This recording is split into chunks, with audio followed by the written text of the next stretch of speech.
¿Qué somos? ¿A dónde va la pareja? ¿Preferís dulce de batata o de membrillo? ¿De dónde vienen los bebés? ¿Hacia dónde vamos? Son conversaciones que tarde o temprano tenemos que dar, que no podemos esquivar. Somos Emma, Nico y Martín, profesores de matemática queriendo dar otras conversaciones que veníamos esquivando hace tiempo. ¿Por qué aprender matemática? ¿De qué me sirve? ¿Para qué vamos a la escuela? ¿Hay más formas válidas de aprender? ¿Qué tiene que cambiar? ¿Por qué nos resistimos? Por todas las charlas que nos debemos, decidimos hacer este podcast. Bienvenidos a Algoritmo Podcast, el lugar donde preferimos dejar de esquivar preguntas incómodas.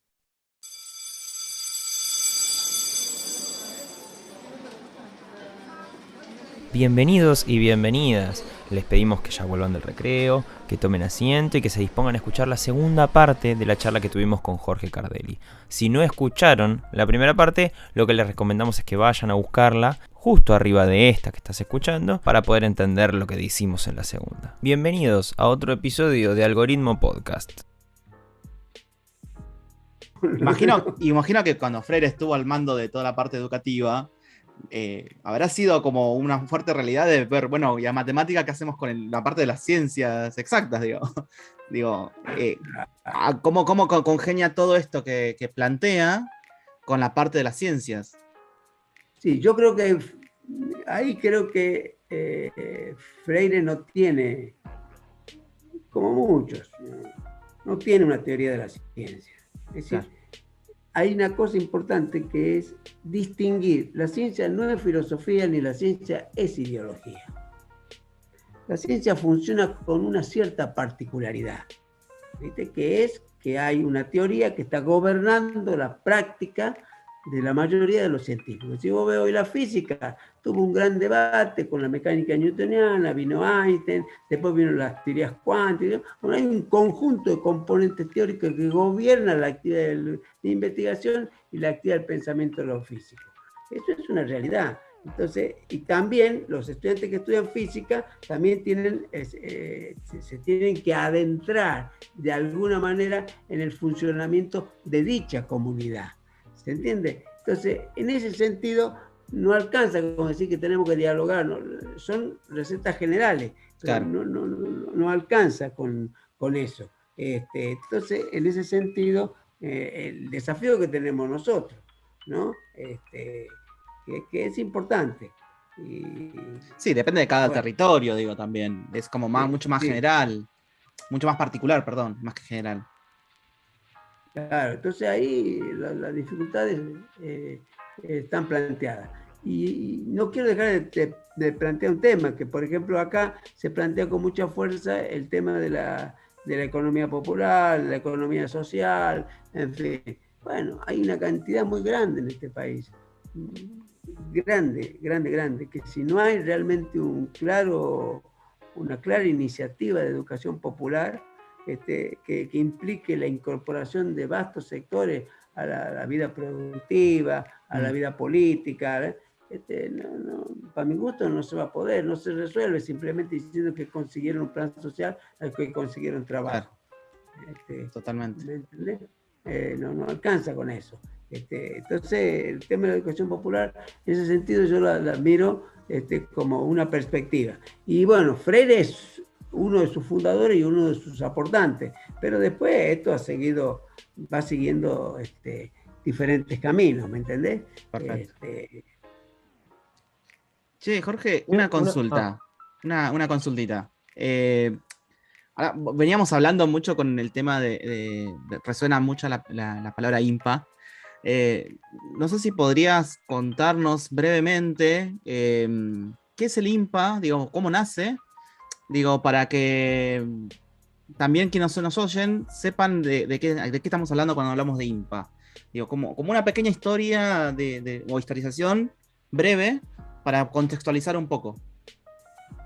Bueno, el nacimiento del IMPA es en el 2001, 2002, viste que estaban cerrando empresas, 98, 99, sí. Se cerraban empresas, los trabajadores la tomaban a la empresa, le decían, no, nosotros la podemos hacer funcionar, y entonces aparecieron las famosas empresas recuperadas.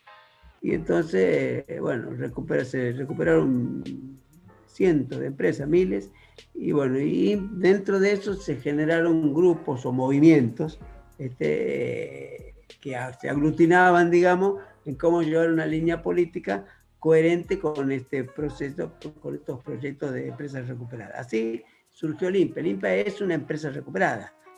Creo que era textil o algo así, pero es una empresa recuperada.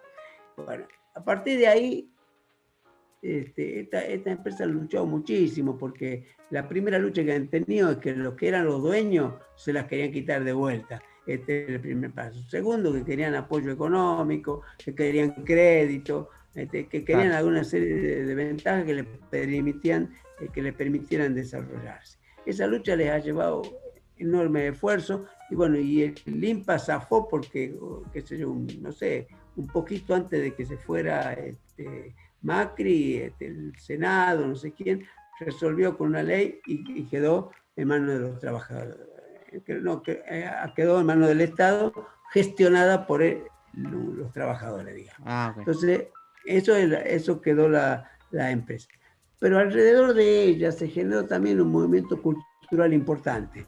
Gente que venía, qué sé yo, teatro, música, muchos debates políticos, bueno, en general todo un movimiento cultural. Y en ese marco apareció, creo que hay un jardín, creo que hay un bachillerato popular, y bueno, y esta empresa y este emprendimiento del profesorado. Pero después también están las personas, ¿viste? Emprendimiento del profesorado, la verdad que yo a veces me asombro porque veo que ha salido con el agregado de que el INPA dirige el MENER, que es el Movimiento Nacional de Empresas Recuperadas. Y ahí hay muchos trabajadores y hay una idea de generar un espacio educativo que inclusive pudiera dar respuesta a la necesidad de los trabajadores. Pero bueno, todo eso hay algunas discusiones ahora, pero creería yo que no ha avanzado bastante. Entonces, bueno, ahora está este proyecto del profesorado que se desenvuelve por su lado, muy ligado al INPA, por supuesto, a la conducción, a Eduardo Murúa, que es el que conduce el Movimiento Nacional de Empresas Recuperadas, y que hoy tiene un cargo en el Ministerio de Acción Social. Está muy ligado a eso, como también está ligado al profesorado, pero para mi gusto no hemos logrado constituir una pequeña comunidad, digamos, de debate, de articulación, y hay muchas tensiones, pero no hay una discusión o un debate más donde podamos compartir una serie de conceptos comunes, ¿viste? Eso es parte de una realidad hoy, ¿no? No sé si con esto te respondo más o menos a lo que vos... Sí, desde ya. Hay algo que se desliza, pero no profundizamos quizás, de que cuando hablamos de educación popular, tanto sea bachi, profesorado y demás, creo, o al menos por mi experiencia, algo que lo define es su forma de organización. Su forma de tomar decisiones. Ya que Jorge plantea, hay un papel para jugar. No sé si te referís, entre otras cosas, a eso, pero si hay un papel para jugar, sea, bueno, otra forma de tomar decisiones, las asambleas, los diálogos, la forma colectiva de pensar espacios, eso, me parece que es un aporte, ¿no?, de estos espacios de educación popular. Sí, eso está funcionando. En eso nosotros nos reunimos, los profesores se reúnen, hay mucha discusión, los contenidos se discuten, bueno, en fin, en eso hay una cuestión muy democrática. Eso me parece que es valioso, digamos. Bueno, pero tenemos que resolver el problema, porque por más que sea, tenemos algunas cuestiones. Por ejemplo, yo en el caso del profesor de matemáticas, nosotros tenemos que resolver el tema de los programas y los contenidos. ¿Qué hay de más y qué hay de menos? Claro. ¿me entendés? ¿Cuáles son los énfasis? Y eso no va a surgir solo, tiene que surgir necesariamente de una discusión, ¿viste? Sí, De un totalmente. debate, pero y después, bueno, está la carrera de tecnología, que es la verdad que esa ha sido una idea muy buena de Alicia, que tiene la posibilidad de que se le enseñe o que se pueda hacer capacitación, inclusive a los trabajadores, porque el tema informático hoy juega un papel importante, es una necesidad para muchísima gente. Y después, la que no ha logrado constituirse todavía, porque ha estado en la zona de conflicto, es historia. Pero bueno, esperemos que ahora se constituya como profesorado, que historia es una herramienta importante. La verdad que sería una buena combinación. Si tenemos historia, matemática y tecnología, la verdad que con esos tres estaríamos bárbaros, ¿viste? Una cosita, Pero, sí, sobre todo eso, pero, viste, ahora a la colación lo que decía Nicolás al principio, con la pregunta de si hay una educación popular, cuál es la no popular o si es que existe, también es pensar esto de, bueno, de la organización, ¿no? Como de esta, como asamblea, digo, discutir. No sé si en la educación no popular ocurre esto, digo, ¿no? no, Es no como que ocurre. creo que esto sería como una cuestión de, bueno, ¿qué podríamos darle a esa educación no popular que tiene la popular? Digo, creo que esto de la asamblea, de discutir, de hablar con colegas y construir con colegas, porque también pensemos que las clases se presentan como una figura de parejas pedagógicas, digo, no es solamente un o una docente que está frente al curso, digo, hay un equipo de cátedra que piensa las clases, que colabora, que discute para cómo hacer que ese contenido, que en realidad es muy, digo, no sé, hablamos de análisis 3, ¿no? No sé, variable compleja. Y cómo ese contenido lo hacemos bajar a un saber aprender, ¿no? Y a un saber, de un saber sabio a un saber aprender. Digo, ¿cómo hacemos para que eso sea un saber enseñar? Digo, porque es eso, ¿no? Como vamos Claro. discutiendo, que es algo de que la parte de la formación docente, que, o al menos la nuestra o la mía en particular, digo, no nos cuestionamos eso. Digo, y esto te invita a cuestionarte. Bueno, pero ahí yo me fui corto en la respuesta, me parece, con respecto a la educación no popular, ¿viste? Mira, ustedes la deben haber visto, como la vi yo seguramente. La propaganda de Universidad Siglo XXI. La pasan mucho ahí por la televisión. Uh-huh. Y una de las cosas que dice, lo repite como 3 o 4 veces. Formamos líderes, queremos formar líderes. Pues sí, formar líderes, como diciendo, nosotros queremos que lo que pasen por acá, bueno, dirijan, conduzcan, la lógica que tiene. Es decir, la educación no está separada de los intereses dominantes. En eso Freire es impecable, ¿viste? ¿Me entendés? Entonces, la educación no popular, en líneas generales, por diferentes mecanismos, termina generando un mecanismo competitivo, un mecanismo de selección y también, de alguna manera, abre la puerta a un cierto camino para que el que haga una cantidad de cosas importantes ocupe un lugar importante en la sociedad. Esto es así, por eso lo importante es llegar a la universidad, lo importante es tener el posgrado, y teniendo el posgrado lo importante es participar de algunos sectores por el cual el conocimiento genera una serie de satisfacciones. Ese camino no existe para la educación popular. Los alumnos nuestros no van a, salvo que saquen la grande, la lotería, no sé, ese camino no existe para ellos. ¿Me entiendes? El otro lado no existe para todos, por supuesto, para una parte importante que pasan el proceso de selección, bueno, van a formar parte del directorio de grandes empresas, Claro. Del directorio de estructura de poder. Ese camino está, digamos, con más selección, con menos selección. Ahora ese camino para la educación popular no está. Digamos, la educación ahí debería cumplir otra función. ¿Se entiende? Claro. Entonces, en ese sentido, y bueno, por eso que el aspecto de la democracia, el aspecto de los contenidos, y bueno, y después ha hecho El profesor ha hecho cosas importantes. Por ejemplo, ha generado la cátedra de soberanía alimentaria. Eso es una cosa importante, sí. es una discusión que la acerca a otros lugares de organización de la producción, ¿viste?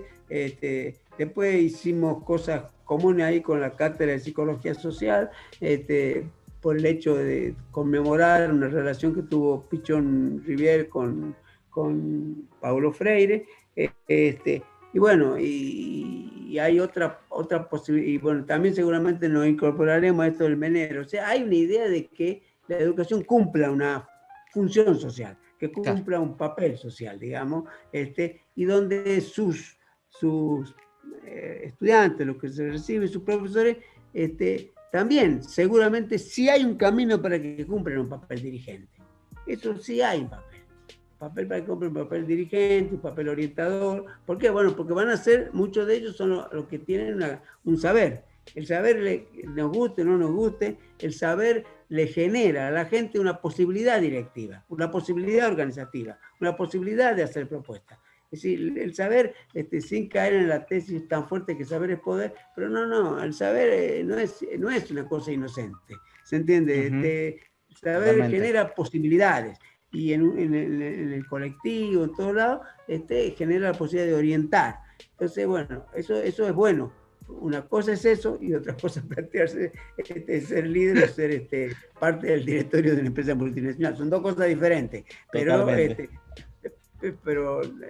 la sociedad no son todos iguales, no es todo gente, como dicen los canales de televisión. Hay quienes cumplen funciones sociales, funciones dirigentes en el buen sentido, y hay quienes no la cumplen en ese sentido, la cumplen en otro sentido, ¿no? O sea, la educación tiene un papel de generar, de producir esos intelectuales dirigentes, esos intelectuales organizadores, esa gente que hace el trabajo intelectual, porque es así, hasta el más humilde dirigente gremial tiene que hacer un trabajo intelectual. Con ese trabajo intelectual cumple un papel dirigente. Entonces, en ese sentido, la educación popular tiene un papel que cumplir, digamos. Pero claro, hay que batallar mucho, eso es una realidad, hay que batallar mucho. Hablando de batallas, me engancho ahí con la palabra porque yo los podcasts los siento así, estas charlas que estamos teniendo, siempre me queda medio tarea para el hogar, por lo menos me quedo pensando y bajándolo, bueno, nosotros, profesores de matemática, algo que me pasó mientras hablábamos es que como profe de matemática creo que tenemos... Matemática tiene como dos desafíos. Siento primero esto de la escuela utilitaria que hablábamos recién. Creo que matemática es una de las materias a las que más se le exige ser utilitaria. Que bueno, ¿y para qué me sirve el algoritmo de, bueno, pero hay otra materia que no le preguntaste lo mismo? Eso por un lado. Y por el otro, hay una facilidad en matemática para convertirse en filtro, y eso nos convierte quizás en la posibilidad de ser elitista, es decir, y bueno, hablábamos el podcast pasado que, bueno, a vos te da 2, a vos te da 15, vamos a ver cómo lo resolviste. Nosotros tenemos la posibilidad de que a uno le dé 2 y a otro le da 15, ver al que le dio 15, vos entraste, vos no nos importa qué pasó en el medio.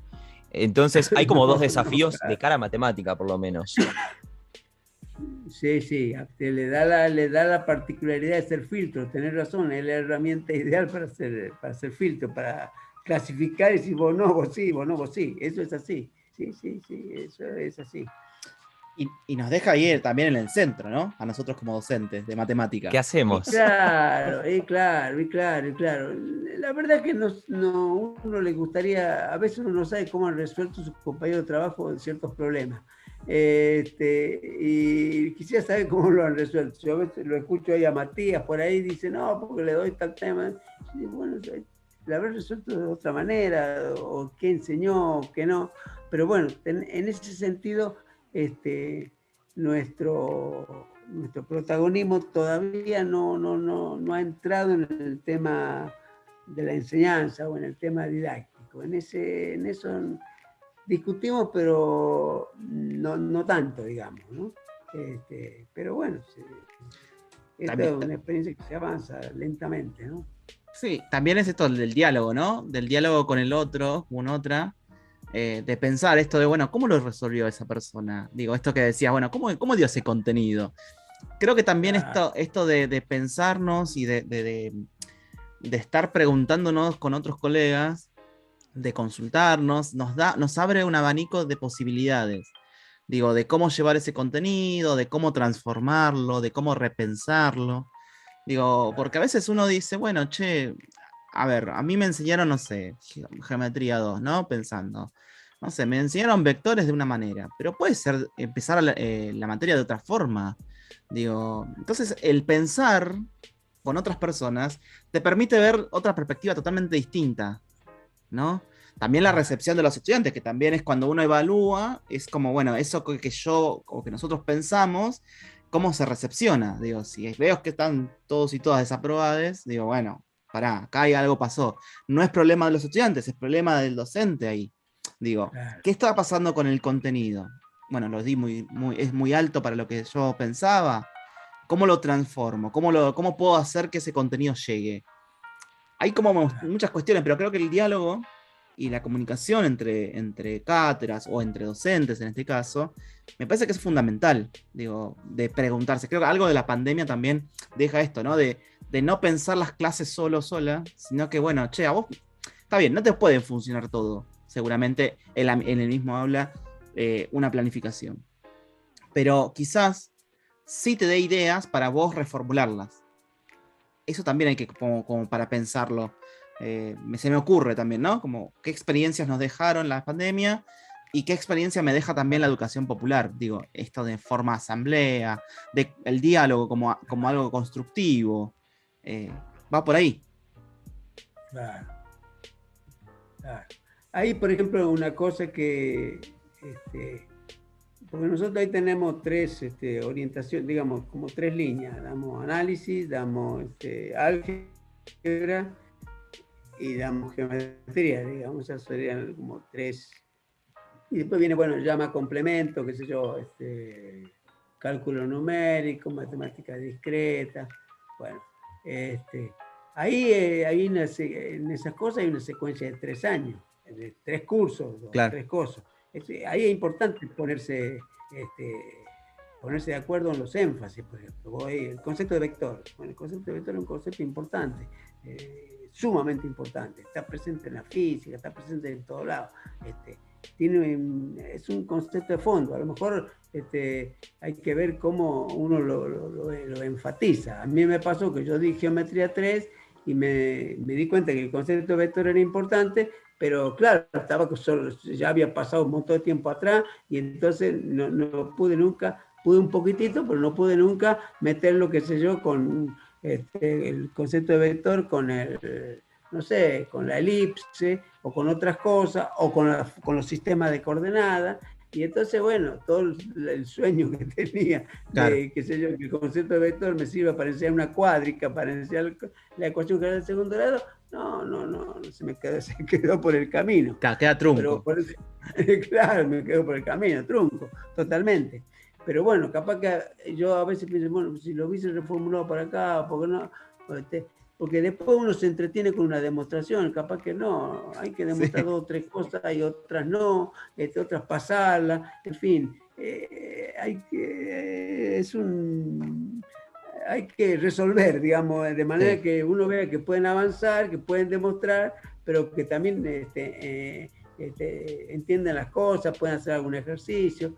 Es muy dificultoso. La verdad, yo, por lo menos a mí, yo daba en la universidad, era facilísimo, ¿viste? claro. Inclusive decía, ¿viste? Del libro tal, ahí está, completo. Vos lo repetías el libro y se acaba el problema. O por ahí podía, si tenía alguna innovación o alguna idea o lo cruzaba con otra cosa, pero era fácil porque además los estudiantes ya habían hecho otros cursos. Yo siempre di cursos de matemática superior, o sea que los que ya habían llegado ahí, ya habían Claro. pasado todos los filtros, ya estaba todo fácil, ¿viste? Tal Así que, cual. tal cual. Así que bueno. Bueno, la verdad, yo estoy como maravillado de escuchar todo lo que fuimos hablando. Eh, Como para cerrar, Jorge, te quisiéramos preguntar si tuvieras que pensar en todo lo que hablamos, digo, y sintetizarlo en una frase para ponerlo en un sobrecito de azúcar, como encontramos en un bar que te dice la frase, ¿viste? Cuando estás tomando café. Bueno, ¿qué diría ese sobrecito con todo lo que hablamos? ¿Qué considerás que es lo más importante? No, mira, lo más importante que yo rescato en este momento hoy es que la educación popular tiene una función social que cumplir, una función social y política que cumplir. Excelente. Eso es así. Si no, yo por eso me entusiasmo y me meto en esto. Pero tiene una función social y política que cumplir. No es una educación de segunda, no es una educación para los pobres, ¿se entiende? Tiene una función social y política que cumplir. Totalmente, totalmente. Qué Bueno, buenos sobrecitos que estamos coleccionando. sí, Estoy mal. muy contento. Ahora, ¿me pueden explicar? Ustedes dicen el podcast, o sea que ustedes ya han hecho otras reuniones con esto. Sí. Esta es la tercera. Ya Qué hemos- bien.